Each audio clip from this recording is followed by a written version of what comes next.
মহাকুম্ভে মৌনী অমাবস্যায় অমৃত স্নান করতে গিয়ে হুড়োহুড়ি ৩ নদীর সঙ্গমে, যেখানে লাখ লাখ মানুষের মিলন মেলা। বুধবার ত্রিবেণী সঙ্গমে স্নান করতে গিয়ে ঘটে বিপত্তি। প্রচণ্ড ভিড়ে অসুস্থ হয়ে পড়েন অনেকে, ঘটে পদপিষ্টের ঘটনা, প্রাণ হারান অনেক পুণ্যার্থী।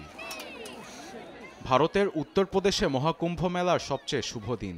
এদিন প্রায় ৩০ লাখ হিন্দু ধর্মীয়রা মেলায় অংশ নেয় বলে জানা গেছে। হতাহতদের উদ্ধারে আসে অ্যাম্বুলেন্স। পরিস্থিতি সামাল দিতে কাজ করছে নিরাপত্তা বাহিনী, তবে প্রাণহানি আরও বাড়তে পারে।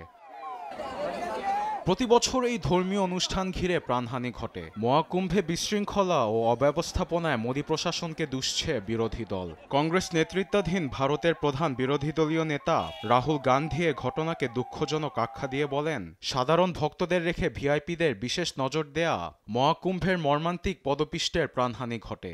একই অভিযোগ ধর্মীয় নেতাদেরও। আহতদের সুস্থতা কামনা করে গুজবে কান না দেওয়ার আহ্বান রাজ্য মুখ্যমন্ত্রী যোগী আদিত্যনাথের। আহতদের সুচিকিৎসার ব্যবস্থা নেওয়া হয়েছে, দ্রুত সুস্থতা কামনা করছি। তবে সবার কাছে অনুরোধ, কেউ গুজবে কান দেবেন না, পরিস্থিতি নিয়ন্ত্রণে আছে। শোক জানিয়ে পরিস্থিতি মোকাবিলায় রাজ্য সরকারকে সহায়তার আশ্বাস দেন প্রধানমন্ত্রী নরেন্দ্র মোদী।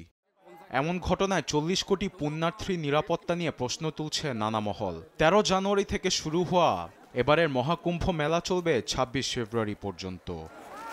আরবেদ আফসার, নিউজ ডেস্ক, দেশ টিভি।